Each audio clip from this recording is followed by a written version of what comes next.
श्री पुरुषोत्तम भगवान की जय। इस तरह से आज हमने 2 अध्याय की कथा सुनी। कल भी कथा सुनेंगे 2 अध्याय की, जिसमें जिस किसी के व्यक्ति के पास उचित ज्ञान न हो या वो निर्धन हो, असमर्थ हो, वो भी अधिक पुरुषोत्तम मास का व्रत कैसे कर सकता है।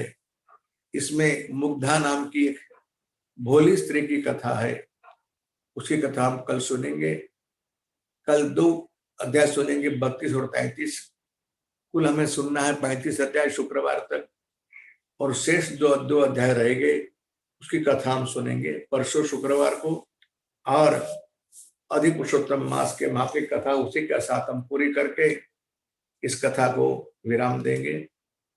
ठीक वैसे ही परसों, यानी आज, कल और परसों, बुधवार, गुरुवार और शुक्रवार को 3 दिन श्रीमद् भागवत कथा का जो शेष कथा प्रसंग है वो भी आपको मैं सुनाकर उस कथा को भी हम विराम देंगे। आइए अब हम सुनने जा रहे हैं श्रीमद् भागवत महापुराण की कथा 11वें स्कंद में। जो कल हमने कुछ प्रसंग सुने हैं, कुछ सुनने का बाकी है, उस प्रसंग को हम आगे सुने। उसके पूर्व श्रद्धा और भाव से भगवान नाम का हम संकीर्तन करें, उसके पश्चात में आपको कथा प्रसंग आगे सुनाऊंगा। मेरी प्रार्थना है और सभी से मेरी विनती है कि आप सब श्रद्धा और भाव से हरि कीर्तन में अपना सहयोग दे, सब गाने का प्रयास करें। देखिए कितना अच्छा, कितना बड़ा सौभाग्य है।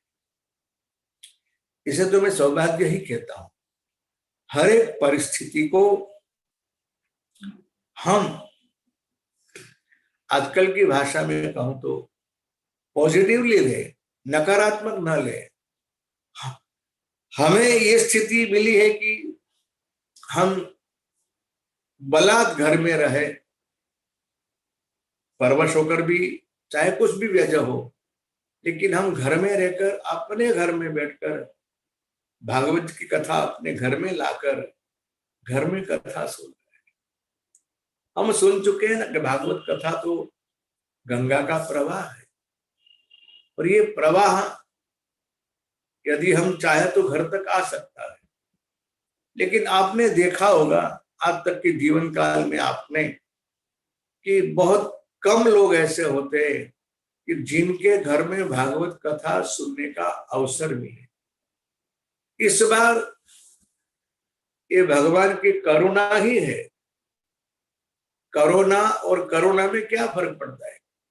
भले लोग करुणा बोले, लेकिन हमारे लिए भगवान की करुणा ही है कि हम अपने घर में बैठ, और कई लोगों से जो मेरे बहुत परिचित है, निकट है, जो हम कई बार फोन से भी बात करते रहते हैं, वे लोग इतनी प्रसन्नता व्यक्त करते हैं मेरे साथ बात करते समय कि कितना बढ़िया अवसर हुआ कि हम घर बैठे भगवत कथा सुनने का अवसर प्राप्त हुआ। कुछ लोग तो ऐसे भी है जिन्होंने अपने घर में भगवान के मंदिर के पास दिया जलाया, अखंड दीप रख के भगवान के पास बैठ के कथा सुनते हैं भागवत की।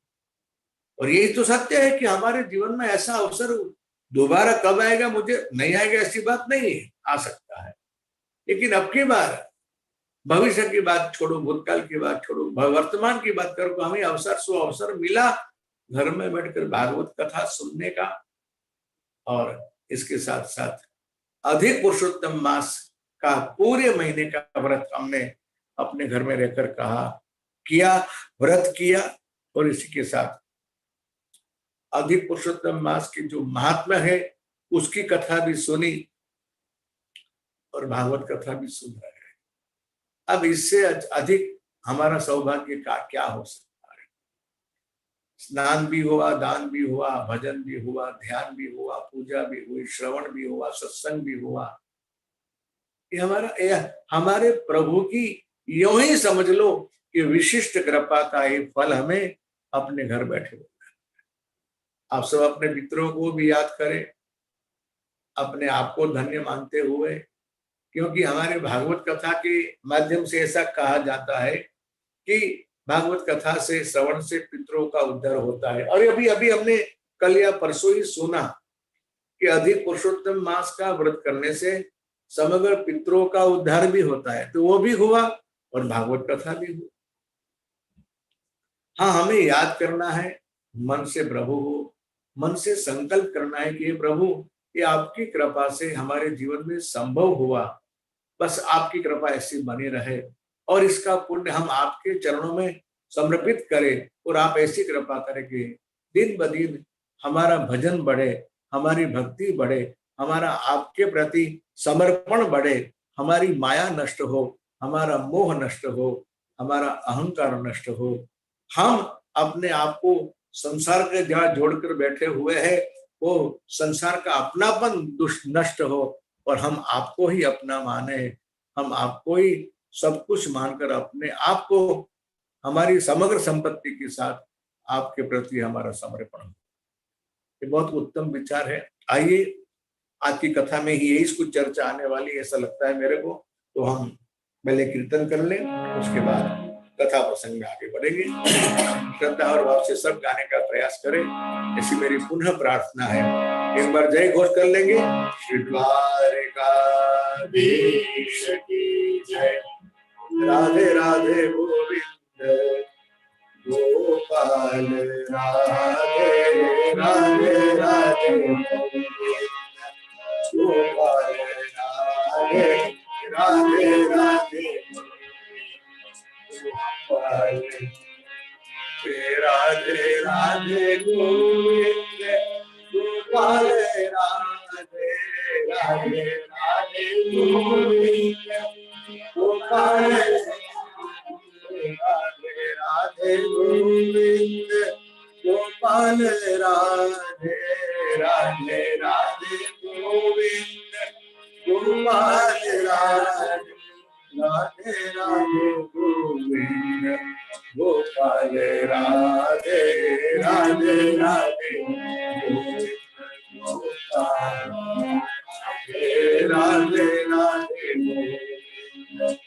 गोपाल राधे राधे राधे गोपाल राधे राधे गोविंद गोपाल राधे राधे राधे गोविंद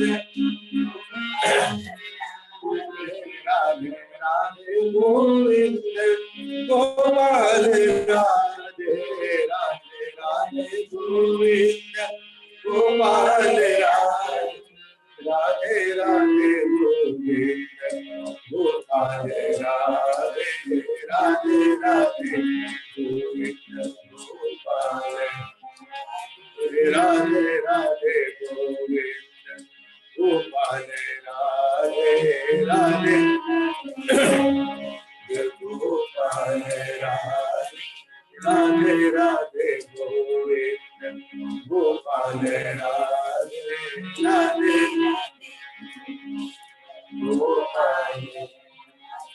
गोपाल राधे गोविंद राधे गोपाल राधे गोविंद गोपाल राधे गोविंद राधे गोपाल राधे गोविंद राधे राधे राधे गोविंद गोपाल राधे राधे राधे गोपाल राधे राधे गोविंद गोपाल राधे राधे राधे गोपाल राधे राधे गोपाल राधे राधे राधे गोपाल राधे।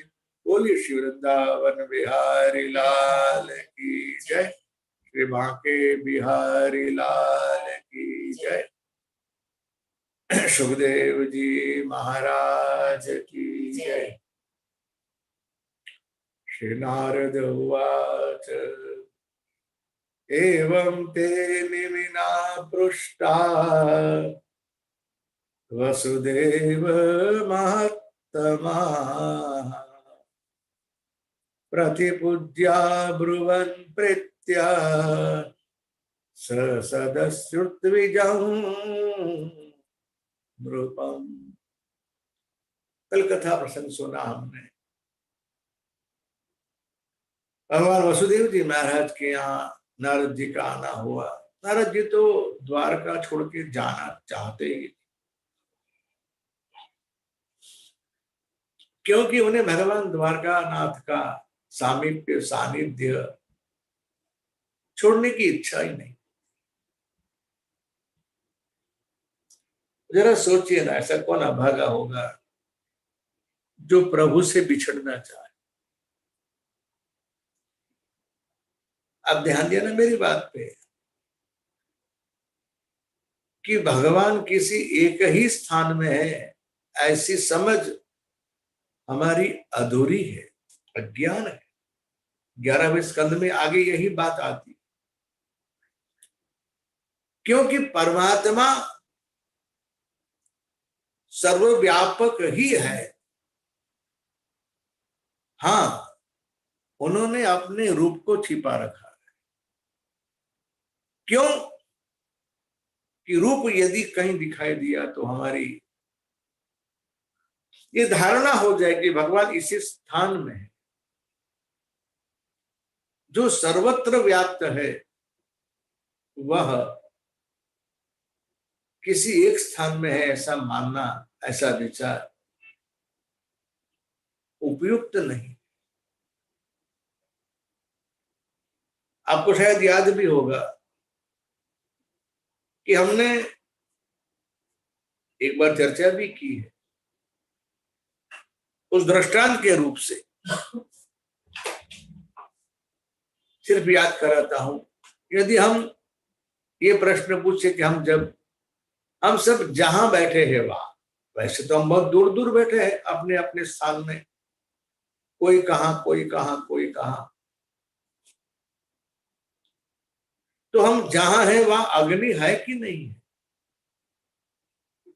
जिसे अग्नि की सर्वव्यापकता हम अपनी आंखों से देख सकते हैं, उसे प्रकट करने का जो एक विधि है, अग्नि को प्रकट करने की विधि है, चाहे गैस के पास लाइटर हो, मैचिस बॉक्स हो, किसी भी प्रयास से तो अग्नि वहां प्रकट होता है, दिखाई देता है।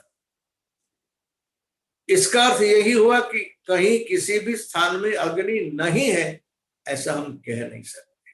हाँ, उसका दर्शन करना है तो उसे प्रकट करना पड़ेगा, और कुछ समय के पश्चात वो अग्नि अदृश्य भी हो सकता है हमारी आंखों के सामने।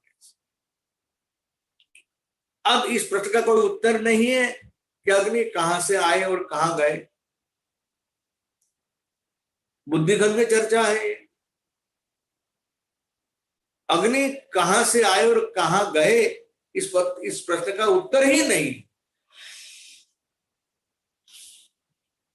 क्योंकि वे हमें आते हुए भी दिखाई नहीं दिए और जाते हुए भी नहीं। इसीलिए उसके लिए उपयुक्त शब्द जो है वो प्रकट और अप्रकट, दृश्य और अदृश्य। इसीलिए रामचरितमानस में कितनी कितनी बढ़िया बात कही। उस सिद्धांत को स्पष्ट करने के लिए सिद्धांत वेदांत का है, वेदों का है, किंतु बाबा तुलसी की यह शैली रही कि बड़ी सरलता पूर्वक किसी विचार को उन्होंने अपने समक्ष दृष्टांत के साथ रख दिया। कहु सो कहां जहां प्रभु नाही,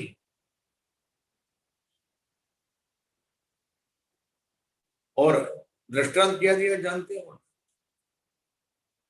पहले उन्होंने ये सिद्धांत दिया कि हरि व्यापक सर्वत्र समाना, प्रेम ते प्रगट मोहि मैं जाना। हरि व्यापक सर्वत्र और समान रूप से, बहुत सुंदर बात हो, बहुत सुंदर विचार है और बुद्धिगत में विचार है। युक्ति संगत विचार। जैसे अग्नि सर्वव्यापक है, वैसे हमारे प्रभु भी सर्वव्यापक। अग्नि प्रकट होता है, अप्रकट होता है, अंतर्ध्यान होता है, जाता है।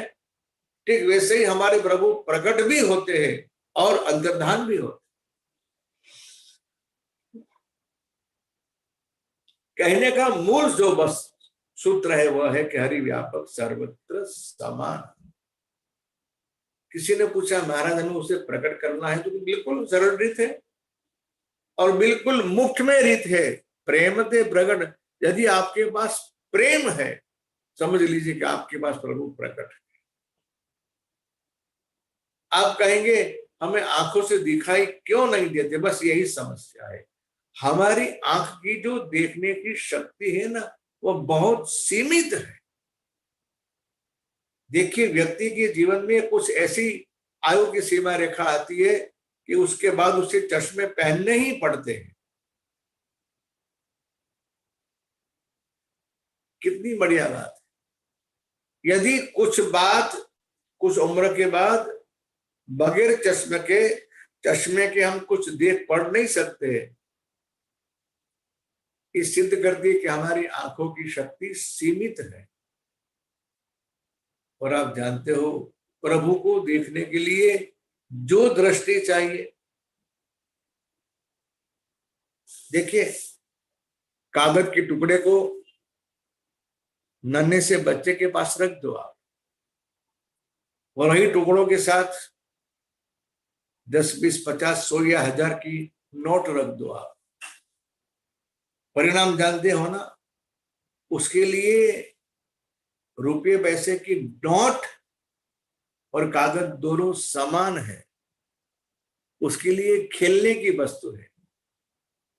वो उठाएगा, फाड़ेगा, मुंह में डालेगा, चबाएगा, कुछ भी करेगा, उसके लिए दोनों कागज समान है। हाँ, हमारे लिए जिसको हम नोट, करेंसी नोट कहते हैं, उसको उसकी महत्ता हमारे लिए, हम उसमें देखते हैं भले आंख से, लेकिन उसकी क्या कीमत है वो हम समझते अपनी अकल से, बुद्धि से। ठीक वैसे ही भगवान के किसी भी स्वरूप को वैष्णव लोग, भक्त लोग 8 प्रकार की प्रतिमा होती है। भागवत जी में आगे कथा आती है। भगवान की मूर्ति चाहे पत्थर की हो, काष्ठ की हो, मिट्टी की हो, स्वर्ण की हो, किसी भी धातु की हो, कागज भी, चित्र भी हो सकता है। और देखिए वो शिल्पकार के समक्ष पत्थर रख दिया जाए तो शिल्पकार अपनी बुद्धि से, कला से, उसके मन में, दिमाग में, हृदय में जो भगवान की प्रतिमा बनी, उस प्रतिमा को उस पत्थर के अंदर रहे हुए कुछ भाग को निकाल कर उस प्रतिमा को प्रकट करेगा। पहले प्रतिमा नहीं थी, उसके हृदय में जो प्रतिमा प्रकट हुई उसके आधार पे उसने अपनी कला या अपने ज्ञान से उस पत्थर को आकार दिया। अब प्रतिमा हो गई, प्राण प्रतिष्ठा हुई, उसकी पूजा होने लगी, उसको प्रणाम वंदन होने लगा। कोई चित्रकार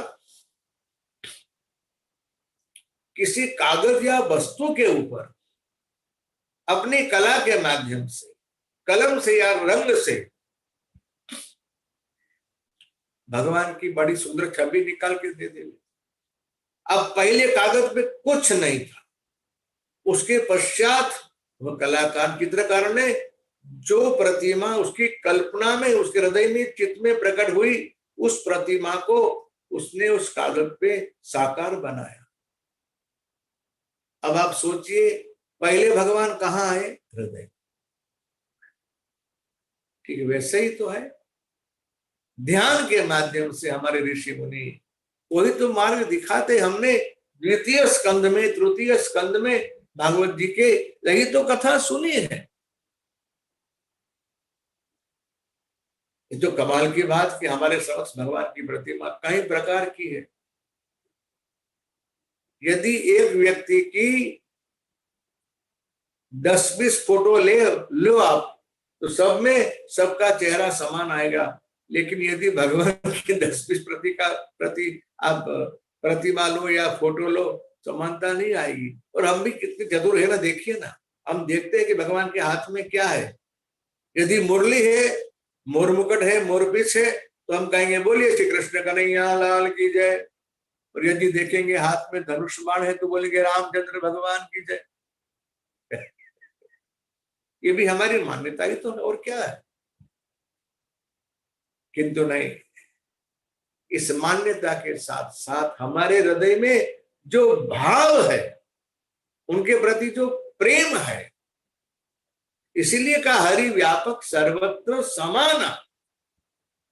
कोई भी व्यक्ति ऐसा नहीं कह सकता कि भगवान कहीं भी नहीं है। जैसे सर्वत्र स्पेस है यानी अवकाश है, जैसे सर्वत्र हवा है, ऑक्सीजन है, ठीक वैसे ही हमारे प्रभु सर्वत्र व्याप्त है, हर जगह, हमारे शरीर के अंदर भी और बाहर भी।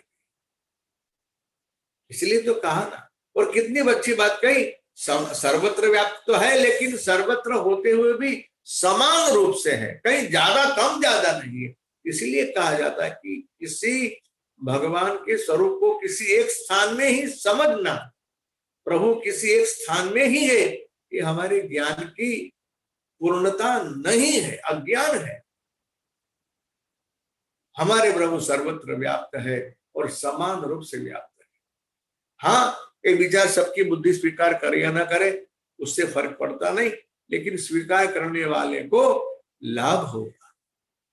इसीलिए हमारे यहाँ धार्मिक यात्रा में, आध्यात्मिक यात्रा में सबसे पहले जो आवश्यक वस्तु है, उसे कहते हैं श्रद्धा और विश्वास।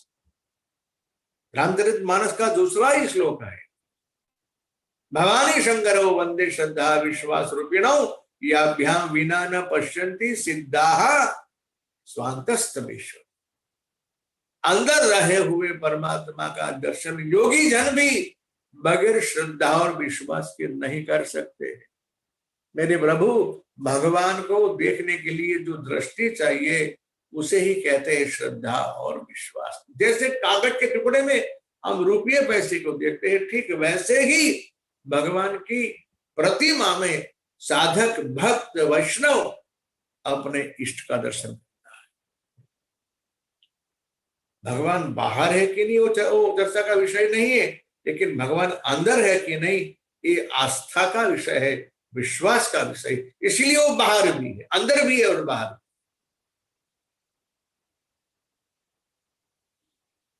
बहुत सूक्ष्म विचार है, शायद जल्दी समझ में न आए, ऐसी चर्चा है, ऐसा विषय है। लेकिन हाँ, हरि व्यापक सर्वत्र समाना, ये अकाट्य सत्य को कोई भी व्यक्ति असत्य सिद्ध कर सकता नहीं। हम कल कथा में सुन चुके, भगवान नारद जी महाराज, देवर्षि नारद जी का आगमन हुआ वसुदेव जी महाराज के यहाँ। वसुदेव जी महाराज ने उन्हें प्रश्न पूछा है कि महाराज, आप मुझे भागवत धर्म के बारे में सुनाइए, उसकी स्पष्टता कीजिए। बहुत सुंदर प्रश्न है, भागवत जी का ही ये प्रश्न है। भागवत जी में कई बार धर्म के बारे में चर्चा आई है। भागवत जी धार्मिक ग्रंथ है, भागवत जी भक्ति शास्त्र है, भागवत जी में बहुत क्रांति हुई है। भागवत जी में हम प्रथम स्कंद में भी यही बात सुनते हैं, आपको याद करा दूं, सभी पुंसा परो धर्मो यतो भक्ति रदोक्षते अहेतु क्या प्रतिहता ययात्मान संप्रसिद्धति। इस श्लोक का अर्थ यही तो हुआ ना। ये क्या बात है, क्या वस्तु क्या है? और कुछ नहीं, यही वस्तु है। सभी पुण्य यानी धर्म की ही चर्चा है। धर्म क्या है, ये प्रश्न उठा। और क्या कहा जानते हो, सभी पुंसा परो धर्मो यतो भक्ति रदोक्ष। धर्म की परिभाषा, धर्म की चर्चा इतनी विस्तृत है जिसकी कोई सीमा नहीं। जितना कहो उतना कम है, जितना सुनो उतना कम है। इसलिए उस समग्र व्याख्या को समग्र विषय को समझना अपनी बुद्धि से परे है। इसलिए तो कह दिया तुलसीदास जी महाराज ने भगवान शिव जी के मुख से उस सत्य को प्रकट किया कि राम अवतार के बुद्धि मन बानी, मत हमारा सुनो भवानी। धर्म और परमात्मा दोनों अलग नहीं है, एक ही है, सत्य एक ही है। इसीलिए ये चर्चा मैंने कहा ना, हाँ, जिन लोगों ने बहुत सत्संग किया है, खूब सुना है, जिनकी बुद्धि सत्संग श्रवण करने के पश्चात इतनी तीक्ष्ण हो गई है कि उनकी बुद्धि तुरंत एक विषय को पकड़ लेती है, तुरंत समझ में आ जाएगा। और मैं आपसे यही आग्रह करता हूं कि आपको समझ में नहीं आएगा ऐसी कोई बात, हमारे सनातन धर्म की कोई बात ऐसी नहीं कि जो हम बुद्धि से समझ ना सके, कोई भी वस्तु ऐसी नहीं। हाँ, किंतु वहां समस्या इतनी ही है कि आप जब बहुकाल करिए सत्संगा, जितने लंबे समय तक सत्संग करेंगे, सत्संग सुनेंगे, कथा सुनेंगे, तो कथा सुनते सुनते, सत्संग सुनते सुनते आपकी बुद्धि की क्षमता बढ़ जाएगी। अरे देखिए ना, व्यवहार के तौर पे देखिए, नन्हे से बालक में तो अक्ल तो होती ही है, नहीं होती है क्या? जैसे उसका संपर्क बढ़ता है, जैसे उसकी आयु बढ़ती है, जैसे उसका अभ्यास बढ़ता है, उसकी बुद्धि भी आहिस्ता आहिस्ता विस्तृत होती है। ठीक वैसे ही हमारे धर्म के प्रति जो हमारी श्रद्धायुक्त, विश्वासयुक्त बुद्धि है, उसका प्राकट्य भी ऐसे ही होगा। लंबे समय तक सत्संग करने से, सत्संग सुनने से, भगवत कथा सुनने से हमारी बुद्धि भी श्रद्धा विश्वास प्रधान होने की वजह से हमारी बुद्धि विकसित हो जाएगी। और सारी बातें मैंने कई बार दृष्टांत दिया है ना, एक बार और दे दूं। नन्हे से बालक ने देखे अपने माता पिता के ब्याह की वीडियो, पूछा इसमें सबको ये दादा दादी, नाना नानी, मौसा मौसी, चाचा चाची सब है, मैं क्यों नहीं हूं? अब बताइए, इसका उत्तर उसे कौन दे सकता है? कैसे समझ में आ सकता है? और उत्तर दे भी तो वो उत्तर सही नहीं होगा। जैसे उस बालक के मन में प्रश्न उठा, मैं क्यों नहीं हूं, उसका उत्तर यदि उसे समझना है तो उसे 15-20 साल तक राह देखनी पड़ेगी। जब उसकी बुद्धि की क्षमता इतनी बढ़ जाएगी, तब उसे बात अपने आप समझ में आ जाएगी कि मेरे माता पिता के ब्याह में मेरा अस्तित्व होगा ही नहीं, होता ही नहीं। क्यों नहीं है, उसका उत्तर भी मुझे मिल जाएगा। ठीक वैसे ही सत्संग कथा की कुछ बातें ऐसी होती है जो तुरंत समझ में नहीं आएगी। इसीलिए शास्त्रकार ने सूत्र दिया ना, जब बहुकाल करिए सत्संगा, तब ही होई सब। आपको सारे प्रश्नों के उत्तर मिल जाएंगे, लेकिन हाँ, शर्त इतनी है, आपको दीर्घ काल तक सत्संग करना पड़ेगा, कथा सुननी पड़ेगी। आप सोचिए ना, वसुदेव जी महाराज यानी भगवान वासुदेव कृष्ण के पिता ये प्रश्न पूछ रहे हैं कि महाराज भागवत धर्म क्या है? अब जिस किसी व्यक्ति को भगवान के पिता बनने का सौभाग्य प्राप्त हुआ, ऐसा प्रश्न पूछ सकते हैं कि पूछ सकते क्यों यहां इतना विकास नहीं हुआ, या उनको जो समझने की इच्छा है, इसके बहाने वे सत्संग सुनना चाहते। दो विचार है, उनको समझ नहीं ऐसा मैं नहीं मान सकता, मैं कह भी नहीं सकता, किंतु इनको जब संत मिले तो सत्संग ही करना चाहिए, इस विचार से उन्होंने प्रश्न पूछा। जब कभी हमारे जीवन में किसी संत से हमारी मुलाकात होना, तो उनसे आप अपने आत्मकल्याण के उद्धार का ही प्रश्न पूछे। बेटे बेटी का ब्याह कब होगा, धंधा कब अच्छा चलेगा, स्वास्थ्य कब अच्छा होगा, ये सब कैसे होगा, ऐसे प्रश्न क्यों पूछते हो? जो आपके सारे व्यवहार के लौकिक प्रश्न है, उसका उत्तर तो आपका प्रारब्ध ही है, और समय आने पर आपके समक्ष वह सब सारी वस्तु प्रस्तुत हो जाएगी। ये तो हमारे मन की समस्या है कि हम सुख और दुख के साथ जुड़ गए हैं, इसीलिए हमारी समस्या है। नारद जी ने क्या कहा कल सुना हमने, महाराज निमि के यहाँ यज्ञ हो रहा था, पूर्णाहुति का समय था, और उस समय ये नव योगेश्वर वहां पधारे। ये संतों महात्माओं का इस तरह से इस वक्त इस समय पे आना ये कितना सौभाग्य, कितना सुंदर, कितना कल्याणकारी है। और जैसे महात्मा लोग आए तो महात्मा नंद महाराज ने उनसे उनकी पूजा की, उनका आदर किया, उनकी उपयुक्त आसन पे बैठाया। नव योगेश्वर महाराज ऋषभदेव जी महाराज के पुत्र है। कल वो कथा मैंने शायद आपको सुनाई, उनके 100 बेटे थे। एक बेटे को भारत का नाम दिया, इसलिए इसका नाम भारतवर्ष पड़ा, श्री भरत जी महाराज। देखिए ना, उनकी भी कथा हम सुन चुके हैं 5वें स्कंद में। अंतकाल के समय उनका मन किसी मृग के अंदर गया, हिरण के बच्चे के अंदर गया, तो उनको मृग योनि में जन्म लेना पड़ा।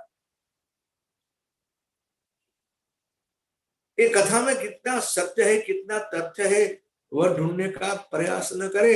कथा का प्रधान हेतु यह है कि अंतकाले च मामेवा, मरते समय या मति सा गति, ये बात बहुत महत्व की है। और हमारी भी मृत्यु सुधरे, इसीलिए हमें तो मेरी दृष्टि संतों से सुना वो कह रहा हूं कि हमें जीवन भर जन्म लाभ परम पुंसा, द्वितीय संग में लिखा है, अंते नारायण स्मृति। हमें जब शरीर छोड़ने की बारी आए तब हमें भगवान की स्मृति हो, ये आवश्यक होने की वजह से इस स्थिति की हमें प्राप्ति हो, इसीलिए हमें जीवन भर प्रयास करना पड़ेगा। और मेरे प्यारे बंधु, और मैं क्या कहूं, हमारे पास कुछ अवस्था के पश्चात तो इतना समय होता है, और कुछ समय तो ऐसा होता है कि भले हाथ में कुछ भी काम हो, लेकिन हमारी जिह्वा जो रिक्त हो। इतना अभ्यास करे, अपनी अकल को लगा दे कि बस हमें ये करना है, ये करना है, ये हरते फूटते काम के घूमते फिरते कुछ भी काम करते करते हम अपनी जिह्वा को भगवान के नाम के साथ जोड़ दे। बस यदि अभ्यास बन गया तो अंतकाल में भगवत स्मृति अवश्य ही हो। अभ्यास करें हम। हरे कृष्ण कृष्ण कृष्ण हरे हरे राम राम राम हरे हरे कृष्ण। सब गाइए, कृष्ण कृष्ण हरे हरे हरे राम राम राम हरे। आगे श्लोक आता है, भगवान के नाम का कीर्तन तो लज्जा छोड़कर, आप चाहे माने या न माने, मेरा कोई आग्रह नहीं, लेकिन भागवत जी की आज्ञा है, भगवान नाम का कीर्तन लज्जा छोड़कर, भय छोड़कर, सब कुछ छोड़कर, भले बिल्कुल निर्लज्ज हो जाना पड़े, कीर्तन भाव से करो, प्रेम से करो, पुकारो प्रभु से। हरे कृष्ण कृष्ण कृष्ण हरे हरे हरे राम राम राम हरे कृष्ण कृष्ण कृष्ण हरे हरे हरे राम राम राम हरे कृष्ण कृष्ण हरे हरे हरे राम राम राम हरे हरे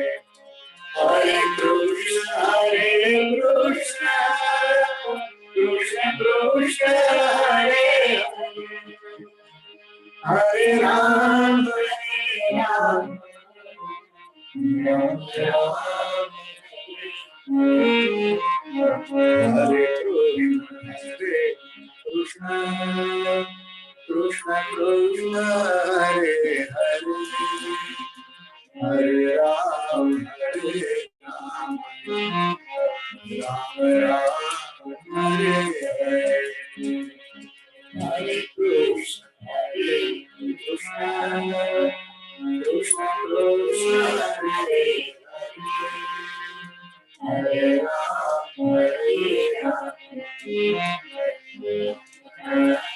सब गाइए। हरे कृष्ण कृष्ण कृष्ण हरे हरे, हरे राम राम राम हरे हरे, हरे कृष्ण कृष्ण कृष्ण हरे हरे, हरे राम राम राम हरे कृष्ण कृष्ण कृष्ण हरे हरे, हरे राम राम राम हरे हरे, हरे कृष्ण कृष्ण कृष्ण हरे हरे, हरे राम राम राम हरे हरे, हरे कृष्ण कृष्ण कृष्ण हरे हरे, हरे राम राम राम हरे हरे, हरे कृष्ण कृष्ण कृष्ण हरे हरे, हरे राम राम राम हरे। श्री द्वारिकाधीश की संतों का संग, संतों का सत्संग बड़े सौभाग्य से मिलता है। कल हमने सुना नहीं विषय के बारे में। नारद जी ने कहा कि जब निमि महाराज के यहाँ, यदु महाराज विदेहराज निमि के यहाँ यज्ञ हो रहा था, और यज्ञ में यज्ञ की पूर्णाहुति के समय जब नव योगेश्वरों का आना हुआ, तो महाराज निमि ने उठ खड़े होकर दंडवत किया, उनको सम्मान किया, आदर की, पूजा की, और कहा महाराज ये मेरा सौभाग्य है कि मुझे आपके दर्शन हुए। दुर्लभ हो मानुषो देहो देहिना क्षणभंगुर। कितनी अच्छी और सत्य बात है। मनुष्य शरीर बड़ी मुश्किल से मिलता है। कबहि करु करुणा नर देही, देत ईस बिनु हेतु सरे। 84 लाख योनि में घूमते घूमते फिरते फिरते कब प्रभु कृपा कर दे, इसकी कोई निश्चितता नहीं। कहा तो ऐसा जाता है कि जब व्यक्ति के पाप और पुण्य समान रूप में हो जाए, तब उसे मनुष्य की योनि में जन्म मिलता है, ऐसा कहा जाता है।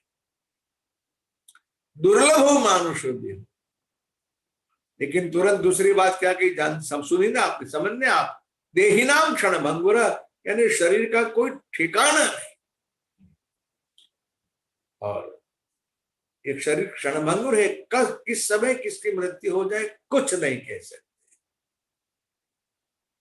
किंतु तत्र अपि दुर्लभं मान्ये, महाराज निमिरा कह रहा है, दुर्लभो मानुषो देहो देहिनाम क्षणभंगुर, किंतु तत्रापि दुर्लभं मान्ये वैकुंठ प्रिय दर्शनम। किसी अच्छे सच्चे संत का मिलना, भक्तजन का मिलना बहुत बहुत दुर्लभ है। और आप अतिथि के रूप में आप मेरे यहाँ पधारे, अतः आत्यांतिकम क्षेमम पृच्छामो भवतो नघा, संसारेस्मिन् क्षणार्धात्ते सत्संग सेवधी नृणाम। क्षणार्ध, क्षण का आधा भाग, तात स्वर्ग अपवर्ग सुख धैर्य तुला एक अंग। स्वर्ग का और मोक्ष का सुख तुला की एक और रखा जाए, और दूसरी ओर तुलनता भी सकल मिले, जो सुख लव सत लव यानी क्षणार्थ।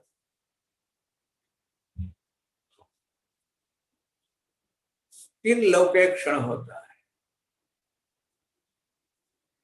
शास्त्र संबद्ध विचार है, सब कुछ मिल सकता है, सच्चे संत का संग नहीं मिलता। महाराज तो मेरा सौभाग्य है कि आप मुझे मिल गए। और उनके मिलने के पश्चात राजा ने प्रश्न भी क्या उत्तम प्रश्न पूछा। धर्मान भागवतान ब्रूत यदि न श्रुतये क्षमं, यैः प्रसन्न प्रपन्नाय दास्यत्यत्मान मानप्यज। हे प्रभु आप कृपा करें, मुझे भागवत धर्म का उपदेश करें, जिससे भगवान श्री कृष्ण प्रसन्न होते हैं। उन धर्म का पालन करने वाले शरणागत भक्त को भगवान अपने आप तक का दान देते। नारद जी ने कहा वसुदेव जी महाराज से कि आपने जो मुझे प्रश्न पूछा ना, यही प्रश्न भगवान वसुदेव जी महाराज ने, क्षमा करना, भगवान नेमि महाराज ने पूछा था नव योगेश्वरों। अब उसमें से जो कवि नाम के प्रथम योगेश्वर है, उन्होंने उत्तर दिया। क्या उत्तर दिया? मन्ये कृतश्चित् भयच्युतस्य पादाम्बुजोपसानमत्र नित्यम्, उद्विग्न बुद्धिर्दिशत्म भावाद् विश्वात्मना यत्र निवर्तते भी। हे राजन, भगवान अच्युत अपने भक्तों के हृदय से कभी भी दूर होते नहीं। जिनकी वृत्ति उद्विग्न रहती है संसार के बंधन की वजह से, संसार की ममता और अहंता की वजह से, वे लोग अपनी उपासना का अनुष्ठान पूर्वतर कर भी न सकते। वैसे वे लोग जो धर्म को समझते हैं, उस धर्म की चर्चा में आपके पास कर रहा हूं, उस धर्म का उपदेश कर रहा हूं। आशा करता हूं बिल्कुल ध्यान से सुने। बड़े काम की बात, बहुत महत्व की बात। और याद करा दूं, ये भागवत धर्म की चर्चा है। ये भागवत धर्म का हमारे जीवन में कैसे स्थान आए, इस भागवत धर्म का हम आश्रय किस तरह से कर सके, उसका सरल सा और श्रेष्ठ उपाय आप महाराज कवि नाम के योगेश्वर के श्रीमुख से सुन लीजिए। इतनी सी बात भी आपको याद रह गई ना, इतना सा ही मैं बहुत भार पूर्वक आपसे कह रहा हूं। इतनी सी बात भी आपको याद रह गई तो ये समझ लीजिए कि आपने आज तक जो भागवत सुना उसका सार आपके अंदर स्थित हो गया, आपको प्राप्त हो गया। बहुत भागवत धर्म का ये उपदेश, इस श्लोक, ये सारांश है। समास में इतना समास में कहा गया है जिसकी कोई सीमा, संक्षेप होते हुए भी इतना विस्तृत है, और विस्तृत होते हुए भी इतने संक्षेप में कहा गया है। सिर्फ सुन तो लीजिए, मैं पहले यही कहूंगा, सुन लीजिए आप, ध्यान से सुनकर याद रखने का प्रयास करें। और जो उपदेश दिया गया ना, वो तो आप सबको, वो श्लोक तो आपको भागवत जी का कंठस्थ है। कुछ पद में परिवर्तन है। भगवान कवि ने कहा, कायेन वाचा मनसेन्द्रियैर्वा बुद्ध्यात्मना वा नुसृत स्वभावात् करोति यद्यत् सकलं परस्मै नारायणायेति समर्पयेत् तत्। इतना आखिरी पद में फर्क है। हम बोलते हैं नारायणायति समर्पयामि, या लिखा है नारायणायति समर्पयेत् तत्। बाकी वही श्लोक है। कायेन वाचा मनसेन्द्रियैर्वा बुद्ध्यात्मना वा प्रकृति स्वभावात् करोमि यद्यत् सकलं परस्मै। इस श्लोक का अर्थ हुआ कायेन वाचा यानी मन से, वचन से, कर्म से, बुद्धि से, स्वभाव से मैं जो कुछ करता हूं वह आपको समर्पित कर रहा हूं। इस श्लोक का अर्थ ये है। तो यहां जो उपदेश दिया वो अर्थ क्या है आप सुन लीजिए। बिल्कुल भागवत धर्म का पालन करने के लिए एक ही नियम है। भागवत धर्म का पालन करने के लिए कोई विशेष कर्म करने की आवश्यकता नहीं है। आप ध्यान से सुने, समझने का प्रयास करें। मैं दोबारा कह रहा हूं, भागवत का सारांश इस श्लोक में आ जाता है। अपने जीवन का जो तथ्य है, सनातन धर्म का जो निचोड़ है, सार है, इतनी सरलता से इतनी समास में हमारे समक्ष रखा है। ये कितनी कृपा है भगवान की, कितनी कृपा है महापुरुषों की, कितनी कृपा है शास्त्रों की हम सबके ऊपर। कह रहे हैं शरीर से, मन से, वाणी से, इंद्रियों से, बुद्धि से, अहंकार से अनेक जन्म अथवा यह जन्म की स्वभाव से हम जो करें वह सब कुछ परम पुरुष भगवान नारायण के लिए ही करे। उसमें बोलते हैं नारायण को समर्पित करे, और यहां लिखा है जो कुछ करे वो नारायण के लिए करे। आशा करता हूं कि आप लोग इस भेद को समझ रहे हैं, इस बात को समझ रहे हैं। और सरल भाषा में समझाऊं, मैंने अभी सुर कहा और सरल भाषा में ही है, कठिन भाषा नहीं। किंतु और भी मेरे मन की संतुष्टि के लिए आपको सरल में कहूं, हम जैसे जी रहे हैं वैसे ही जीना है। कोई विशेष कर्म नहीं करना है। किंतु हाँ, पहले अपने आप से प्रश्न पूछो कि मैं किसके लिए जी रहा हूं। ये प्रश्न अपने आप से पूछो, इसका उत्तर आप पा लो, वहां अहंकार आएगा। मैं अपने लिए जी रहा हूं, ये उत्तर आया तो हमें जीना है नारायण के लिए। हम जीते अपने लिए यानी हमारे परिवार के लिए, हमारी इंद्रियों के लिए, हमारे सुख के लिए हम जी रहे हैं। इतना ही परिवर्तन, और कितना बड़ा लाभ होगा आपको। किसके लिए जीना है? हमारे लिए नहीं, हमको जीना है भगवान नारायण के लिए। अगर हम जल्दी भी जाग सकते हैं तो भगवान के लिए, देरी से जाग रहे हैं तो भगवान के लिए। मैं जो कुछ कर रहा हूं भगवान नारायण के लिए, ये विश्वास, ये अनुसंधान अक्षुण्ण बना रहे। हर एक पल में हमारा भगवान के साथ का अनुसंधान। वे बात वापस वही आई ना, रामसुखदास जी महाराज वाली बात, ये नाथ में आपको भूलो। कितनी अच्छी बात, उन्होंने कितने अनुभव के पश्चात हमें निचोड़ दिया। और प्रत्येक पल, प्रत्येक क्षण आप प्रभु से कहते रहो मैं आपको भूलूं। हमारा प्रत्येक कार्य, हमारी प्रत्येक क्रिया भगवत प्रीत्यर्थ या नारायण के लिए हो। इतनी सी बात, ये अनुसंधान हमारे चित्त में बन गया। समझ लीजिए हमारे जीवन में भागवत जी का बताया हुआ धर्म आ गया। राजन, यही भागवत धर्म का सारांश है।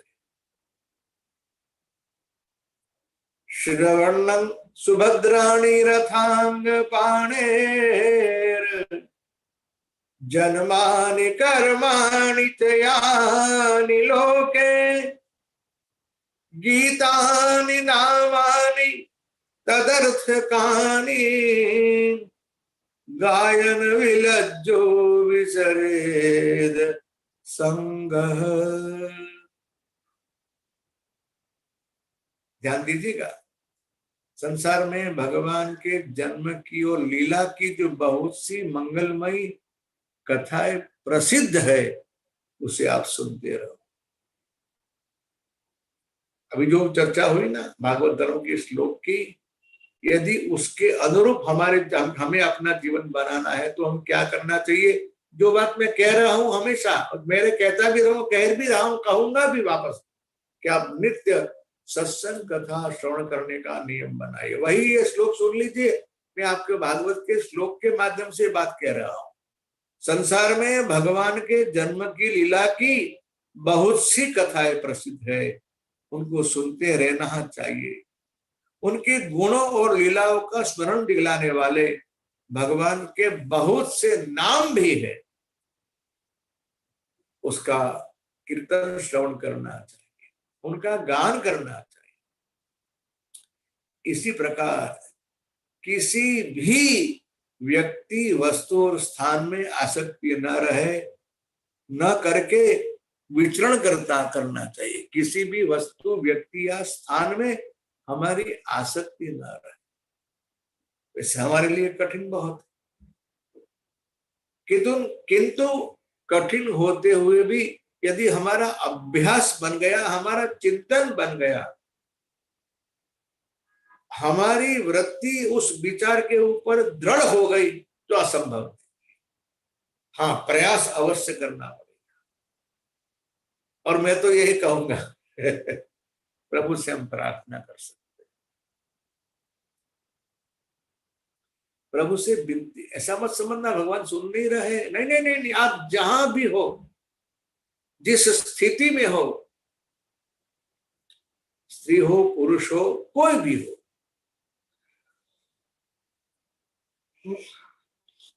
आप भगवान से प्रार्थना करते रहिए कि हे प्रभु, आप ऐसी कृपा करें, मैं आपको क्षण भर के लिए भी भूलूं नहीं। बार बार दोहराते रहिए, बार बार भगवान से विनती करते रहिए। देखिए भगवान आपकी बात सुनेंगे, क्योंकि आप जहां हैं वे तो बिनु पद चल ही सुनई, बिनु काना कर बिनु करम करे विधिना। हमारी कोई प्रार्थना भगवान नहीं सुनते हैं, ऐसा कभी मानना ही नहीं। हाँ, यदि उस प्रार्थना स्तुति के साथ हमारा स्वार्थ जुड़ा है तो बात अलग है, और वो विचार, आपकी वो इच्छा भगवान पूरी करे, ऐसा मैं आपको विश्वास नहीं दिला रहा। हमारे सुख दुख की समस्या हमारे प्रारब्ध का परिणाम है, और वो भी हमारे मन की वजह से। ये सब विकार मन के साथ जुड़े हुए हैं, और हमारा मन माने तो हम सुखी है, हमारा मन कहे तो हम दुखी है। ये हमारा दुर्भाग्य नहीं है। हम तो मन का कहा ही मानते रहते हैं 24 घंटे, वो जैसा का ऐसा करते रहते हैं। अच्छी बात है कि अभी तो जो लोग बड़े ध्यान से कथा सुन रहे हैं, उनका मन कथा में लगा हुआ है, कि उनके मन की कृपा है, उनका सौभाग्य है। अभी कोई बीच में फोन आ गया तो आप फोन ले लेंगे लेते हैं कि नहीं लेते?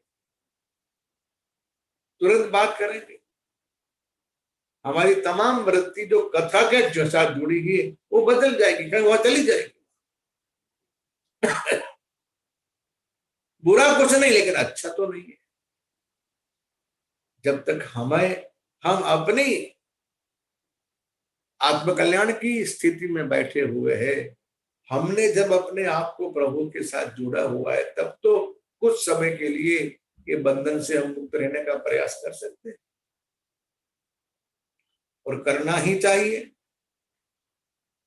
इसलिए मेरी आपसे प्रार्थना है, आप ऐसा प्रयास करें। श्रवणं सुभद्राणि रथांग पाणेर, जन्मानि कर्माणि च यानि लोके, गीतानि नामानि तदर्थकानि,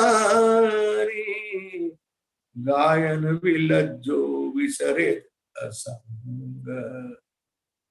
भगवान के नाम का कीर्तन, आहा, जब हमारे चित्त में उस नाम का प्राकट्य होता है ना, तो वो परमात्मा के अपने प्रियतम के प्रभु के नाम के कीर्तन से हमारे चित्त में प्रेम का, अनुराग का अंकुर अंकुरित हो जाता। और ऐसे भक्त कभी कभी तो ऊंचे स्वर में रोने लगते हैं, ऊंचे स्वर में हंसते लगते हैं, कभी कभी ऊंचे स्वर में गाने भी लगते हैं। ये भक्तों का प्रमाण है। भगवान से प्रेम से पुकारना, उनसे बार बार प्रार्थना करते रहना, स्तुति करते रहना, यही हम सबकी, हमारी वाणी का सार्थक इसमें तो है। अब आप मुझे कहिए 24 घंटों में हम कितना समय भगवान के भजन के लिए निकालते हैं? बस भागवत धर्म की कथा आप याद रखेंगे, ऐसा मेरा विश्वास है। हम जो कुछ कर रहे हैं वो भगवान के लिए कर रहे हैं, ये अनुसंधान चित्त में बना रहे। इसके लिए आपको आपकी प्रकृति के अनुरूप, स्वभाव के अनुरूप जो प्रयास करना चाहिए वो प्रयास कीजिए, और किसी भी स्थिति में मेरे प्रभु के साथ जुड़े रहिए, ऐसी मेरी प्रार्थना है। राजा ने भागवत धर्म के संदर्भ में यह प्रश्न का उत्तर पाकर दूसरा प्रश्न पूछा है कि इस संसार में किसको हम भक्त कहेंगे?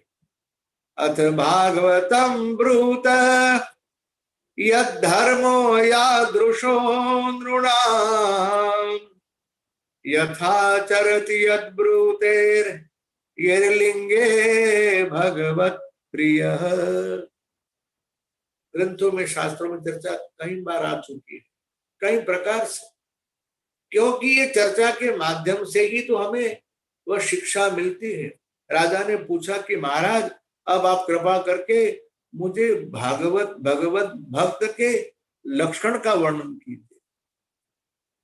उससे क्या धर्म है भक्त का, उसका क्या स्वभाव होता है, मनुष्य के साथ भगवान के लाडले भक्त किस तरह से व्यवहार करते हैं, उनका कैसा आचरण होता है, वो क्या बोलता है, और किन लक्षणों के कारण भगवान को भक्त प्यारा लगता है, वो सब आप बात मुझे बताइए।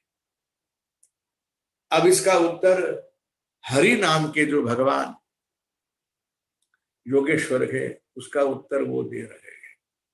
आइए उसका उत्तर हम सुने। उसके पूर्व 1-2 मिनट के लिए हम भगवान नाम का कीर्तन करेंगे, इसके बगैर तो कुछ चलेगा ही नहीं।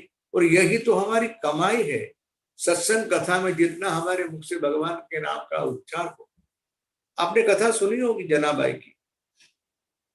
जनाबाई भगवान नामदेव महाराज की शिष्या थी, और उस भक्त के ऊपर भी ऐसा आरोप आया, किसी भाई ने उसके पे लगाया आरोप, मेरे गोबर के कंडे जो है इसने चोरी कर ली है।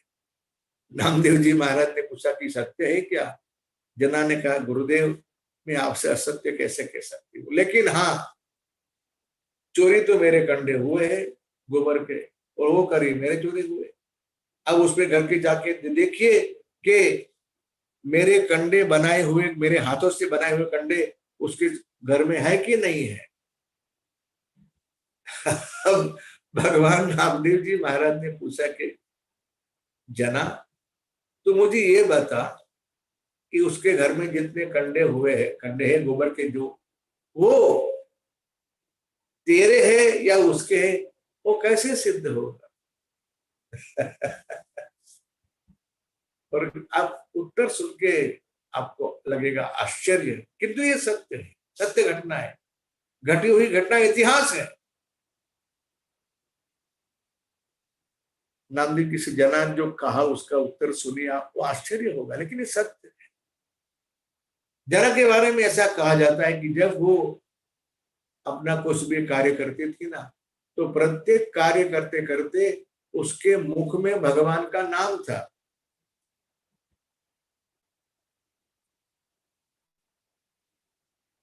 वो क्या करते पता है? उसका कीर्तन क्या था? पांडुरंग हरि राम कृष्ण हरि मुकुंद मुरारी पांडुरंग पांडुरंग पांडुरंग कृष्ण मुकुंद मुरारी पांडुरंग पांडुरंग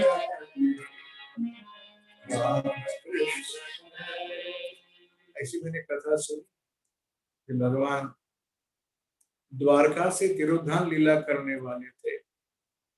तब महाराष्ट्र के उस भक्त ने, कुंडलिक ने, अपने माता पिता की ऐसी सेवा की। देखिए, भगवान की भक्ति नहीं की, माता पिता की सेवा, और माता पिता की सेवा के फलस्वरूप भगवान द्वारकानाथ उनके यहाँ आए, पधारे। आपको कथा सुन के आश्चर्य तो होगा, लेकिन आपका आश्चर्य कोई इतनी महत्ता नहीं रखता, इतना मायने नहीं रखता। भगवान आए तो प्रभु ने कहा कि अरे भाई जरा आजा मेरे पास, मैं तुझे मिलने के लिए आया हुआ हूं। किसने कहा समझे?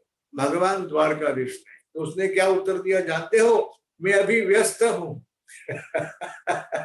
भगवान आके भक्त से कहते हैं कि मैं तुझे मिलने के लिए आया हूं, तो कहता है अब रुकिए, मैं व्यस्त हूं, मेरी माता पिता की सेवा पूरी होने के बाद मैं आपके पास आऊंगा।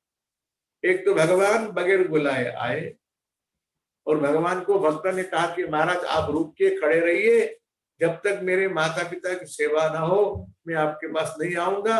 ये मातृपितृ भक्त पुंडलिक की कथा है, और ऐसी कथा है, उसने ईंट डाल दी, ईंट, आप खड़े रहिए वहां।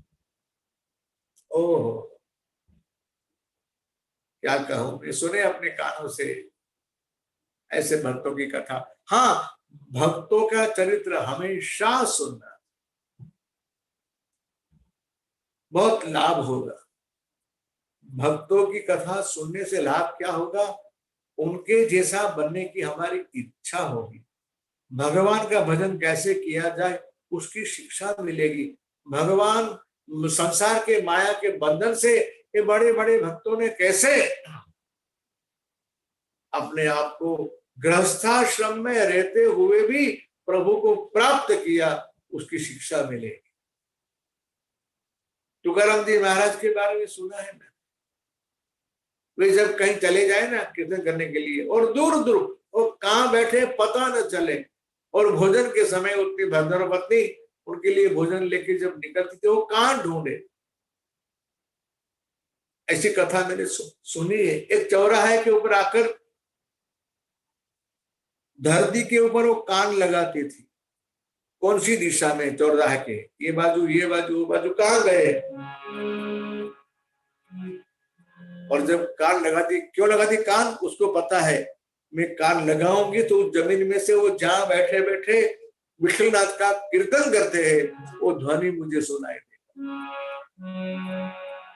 और जब कान लगाती तो क्या कहूं मैं आपको, जय जय विठल विठल विठला, जय जय विठल विठल विठला, माझा विठ्ठल पांडुरंग हो, माझा विठ्ठल पांडुरंग, जय जय विठ्ठल विठ्ठल। कितनी सुंदर बात, माझा विठ्ठल यानी मेरा विठ्ठल। कितना बड़ा सौभाग्य उन भक्तों का जिन्होंने संसार को मेरा नहीं कहा, परिवार को मेरा नहीं कहा, धन को मेरा नहीं कहा, शरीर को मेरा नहीं कहा, मेरे भगवान विठ्ठल। ठीक वैसे ही जना ने कहा ना कि महाराज जो कंडे मेरे, इनकी बात ये में पढ़ी हुई सुनी हुई कथा है। जब वो गोबर के कंडे बना रही थी अपने हाथ से, तो उसके मुख से विठ्ठल नाम का इतना उच्चार निकलता था कि उस कंडे के अंदर से भी ध्वनि आती थी, विठ्ठल विठ्ठल विठ्ठल विठ्ठल। मैंने तो ये कथा क्योंकि संतों की अपनी रीत होती कथा सुनाने की, और भक्त लोग कथा कई प्रकार से सुनाते हैं, और ये संशय मत करना कि ये कथा ये सही है कि वो सही है, सब कथा सही ही है, जो जो आपके चित्त को जगा दे, आपके मन के भाव को जगा दे, आपको भगवत भजन में लगा दे, वो कथा सत्य ही है, सही ही है, उसमें तथ्य है। ऐसी कथा सुनी थी मैंने कि चोरी का मामला जो है ना, मैं कह रहा था नामदेव जी महाराज के बारे में, मुझे याद है बिल्कुल, लेकिन फिर भी दूसरे प्रकार से संत ने कहा, कथा ऐसी की थी, जब एक मामला चोरी का हुआ तो वहां दरबार में कोर्ट में गया था मामला, और जना ने वहां कहा कि जितने मेरे गड्ढे हैं उसमें से विठल नाम का ध्वनि आएगा, ये मेरा विश्वास है। और आप सही माने तो कथा तो ऐसी है कि उस समय भगवान कबीर जी महाराज महाराष्ट्र की यात्राएं निकले हुए थे, यही गांव में नामदेव जी महाराज को मिलने के लिए आए हुए थे। जना का दर्शन करने की उनकी इच्छा थी। जना के बारे में सुना कि वो कोर्ट में गई हुई है। भगवान कबीर जी महाराज को बड़ा आश्चर्य हुआ कि भक्त और कोर्ट में, लेकिन हाँ, अच्छे अच्छे भक्तों को भी प्रारब्ध छोड़ता नहीं। और दूसरी बात है कि दुष्ट लोग जो है ना, उनपे भला बुरा आरोप लगाते ही। किसी दुष्ट स्त्री ने ऐसा आरोप लगाया था कि इसने मेरे कंडे चोर लिए हैं, मैं इसपे मेरे कंडे मुझे वापस दे लूंगा। जब ये चर्चा कोर्ट में हुई, जब न्यायाधीश ने पूछा जना से कि तेरे कंडे कौन से हैं और उसके कंडे कौन से हैं, कैसे तय होगा, क्योंकि ये कह रही कि मेरे कंडे चोरी हुए, तू कह रही कि मेरे, तो दोनों में दोनों सब कंडे एक सरखे हैं, तेरा कौन सा कैसे पलेगा पता। तब मैंने ऐसा सुना उस महात्मा के मुख से, जना भाई ने उस ढेर में से कुछ कंडे हाथ में लिए, अपने कान के पास रखे, अलग रखे, कुछ लिए अलग रखे, इस तरह से कहा इतने जो कंडे हैं, कुछ 25 कंडे थे, ये मेरे हैं, बाकी सब उसके। अब न्यायाधीश को आश्चर्य हुआ, जो कम है उसके है, ज्यादा है उसके। एक कह रही कि मेरे कंडे चोरी हुए, तो इसका एक कंडे जनाबाई के है, वो कैसे सिद्ध हो। न्यायाधीश ने जना से पूछा, यही प्रश्न नामदेव जी महाराज ने।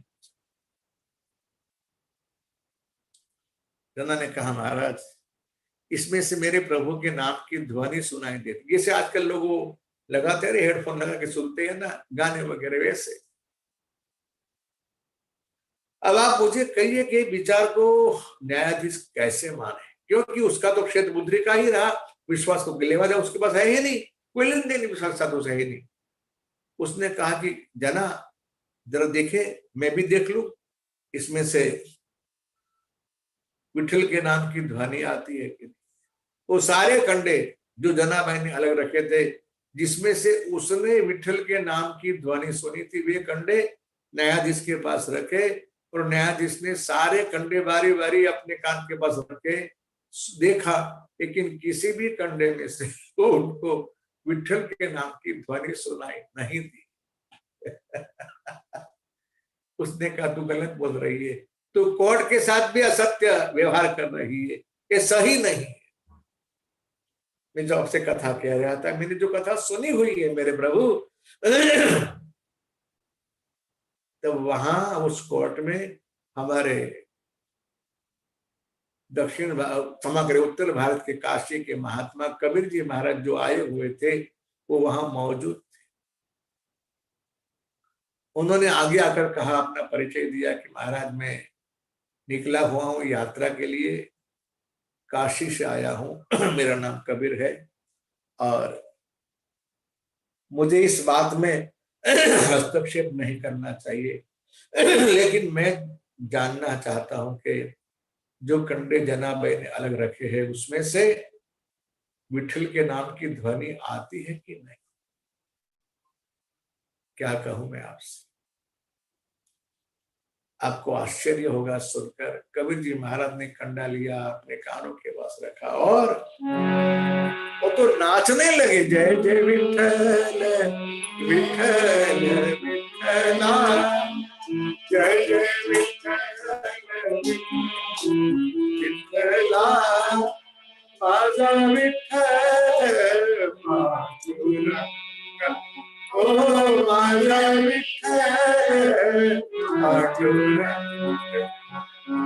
जय जय विठ्ठल विठ्ठल विठ्ठला जय जय विठ्ठल विठ्ठल विठ्ठला जय जय विठ्ठल विठ्ठल विठ्ठला जय जय विठ्ठल विठ्ठल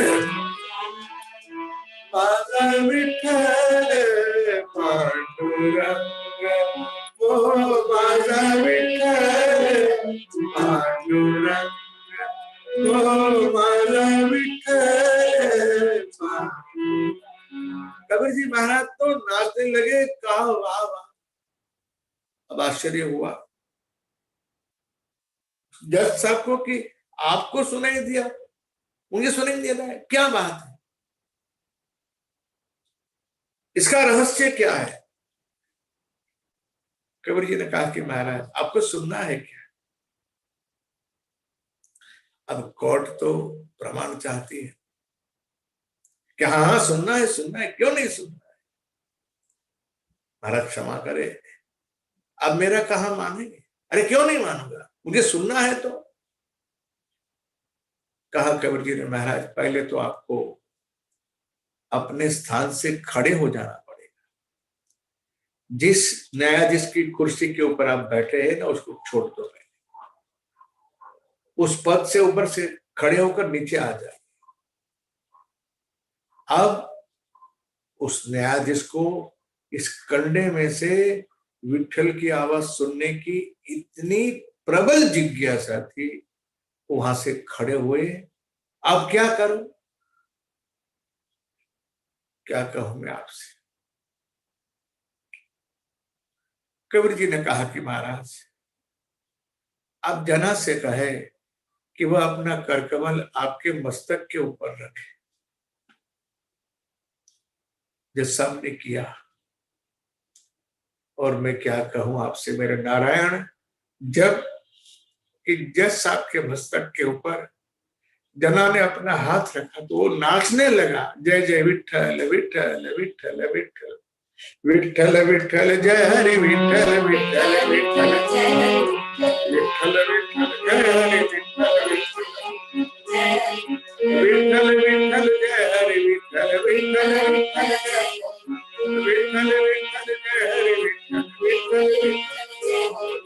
विठ्ठल विठ्ठल जय हरि विठ्ठल विठ्ठल विठ्ठल जय हरि विठ्ठल विठ्ठल जय हरि विठ्ठल। स्पर्श होते ही भक्त का उस न्यायाधीश को अनुभव हो गया, और तब कहा कबीर जी महाराज ने, इस कंडे को उठा के आप सुनिए। जना के स्पर्श से तो चमत्कार हुआ, उसके पश्चात जब उसने बारी बारी एक के बाद एक बार कंडे उठा के अपने कान के पास रखे, पागल हो गए। क्या मधुर ध्वनि! ये आपकी मेरी आपकी बुद्धि स्वीकार नहीं करेंगी, ये विश्वास के क्षेत्र की बात है। लेकिन यहां याद रखिए, ध्यान रखिए, हमारे बुद्धि के स्वीकार या अस्वीकार से सत्य को क्या फर्क पड़ता है। न्यायाधीश ने कहा है, क्या बात है? कबीर जी ने कहा, महाराज और कोई बात नहीं, जब तक आपको दीक्षा नहीं मिली थी जनाबाई के स्पर्श की। दीक्षा गुरु महाराज आंख से भी देते हैं, दीक्षा गुरु महाराज वाणी से भी देते हैं, दीक्षा गुरु महाराज स्पर्श से भी दे सकते हैं। और एक बात कहूं क्या आपको, दीक्षा गुरु महाराज अपने मन के संकल्प मात्र से भी दे सकते। जब तक हमारी ये मति चार्ज नहीं हुई थी, जना के हाथ के स्पर्श से जैसे वो जड़ तत्व कंडे में विठ्ठल नाम की ध्वनि आई, तो आप मुझे बताइए, उस न्यायाधीश तो चेतन व्यक्ति है। कथा सही है कि नहीं मैं जानता नहीं, लेकिन मैंने सुना है ऐसा। उसके पश्चात उस जज साहब ने उस कुर्सी पे बैठे, कभी भी विचार नहीं किया, उस पद का, उस स्थान का त्याग कर दिया और वे भी लग गए मेरे प्रभु के नाम जप में। सत्य कहता हूं, आप विश्वास करें या न करें, मैं यही कहता हूं कि आपके विश्वास, आप विश्वास से नुकसान आपको ही होगा, हमको ही हो सकता है। भगवत भक्तों की कथा सुनने से हमें यही लाभ मिलता है कि हम कैसे अपने जीवन में साधन करें। इसलिए राजा ने प्रश्न पूछा कि महाराज, मुझे और कुछ नहीं से पूछना है। अथ भागवतम ब्रूत यद धर्मो यादृशो नृणाम् यथा चरति यद ब्रूते हियरलिंग भगवत प्रिय। ओ कैसे होते हैं, उनकी क्या दशा होती है, उनके जीवन का धर्म क्या होता है, भक्त का स्वभाव कैसा होता है, संसार के सारे मनुष्यों के साथ उनका व्यवहार कैसा होता है। हे गुरुदेव, आप कृपा करके मुझे भगवान के लाडले भक्तों का लक्षण बताइए। कल प्रश्न सुना भागवत धर्म के बारे में, अब सुनिए भगवान के भक्त के बारे में। यही, और दूसरी कोई बात नहीं, यही बात है, यही विचार है, यही सूत्र है, यही तथ्य है जो हमने भागवत धर्म के बारे में सुना। भागवत धर्म में हमने सुना कि वे सारे कार्य भगवत प्रीत्यर्थ से करते हैं। भक्त का यही तो लक्षण है, उनका सारा जीवन, उसका समग्र जीवन, उसकी प्रत्येक सांस भगवान के नाम के साथ जुड़ी हुई होती है। और मैं क्या कहूं आपसे, इसीलिए हम हमारा व्यवहार, हम हमारे जीवन में ऐसा जीवन जीने का अभ्यास बनाए। हम हमारी प्रत्येक सांस के साथ भगवान के नाम को जोड़ दे, चाहे कहीं भी हो, कुछ भी कार्य करे। देखिए, ये विचार से मैं जो कर रहा हूं भगवान के लिए, ये विचार से पाप अपने आप छूट जाएगा, कुकर्म अपने आप छूट जाएगा, बुरा विचार अपने आप छूट जाएगा। हमें अपने आप को भगवान के साथ प्रत्येक सांस के साथ जोड़ना है, इतना ही हमें करना है। आइए, हमारी समयावधि पूरी होने जा रही, इसलिए भक्त के जो लक्षण है उसकी चर्चा हम कल करेंगे। मैं अपनी वाणी को विराम दूं, उसके पूर्व श्रद्धा और भाव से आप सब मेरे साथ गाए, नारायण नारायण नारायण श्रीमन नारायण श्रीमन नारायण नारायण नारायण श्रीमन नारायण लक्ष्मी नारायण नारायण नारायण लक्ष्मी नारायण नारायण सत्य नारायण नारायण नारायण सत्य नारायण नारायण बद्री नारायण नारायण नारायण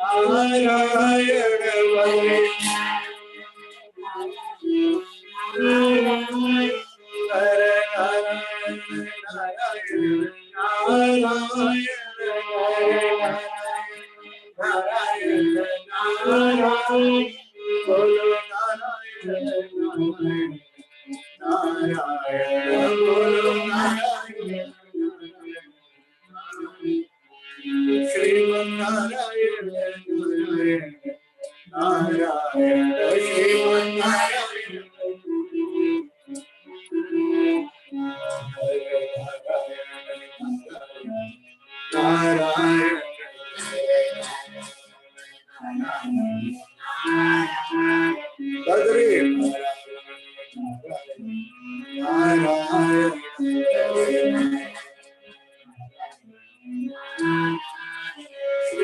नारायण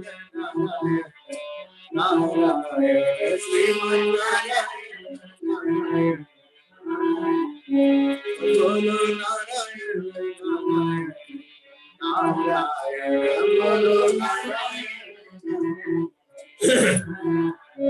श्रीमन्नारायण नारायण नारायण श्रीमन्नारायण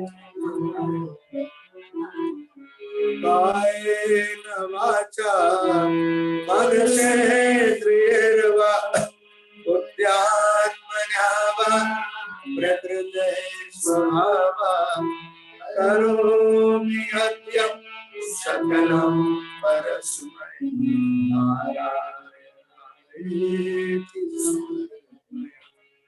श्री द्वारिकाधीश की जय, श्री गोवर्धन नाथ की जय, श्री बालकृष्ण लाल की जय, पुरुषोत्तम भगवान की जय, सद्गुरु भगवान भागवत भगवान की जय, श्री सुखदेव जी महाराज। ओम नमः पार्वती पतये हर हर महादेव। अब 2 दिन बचे, कल का और परसों का।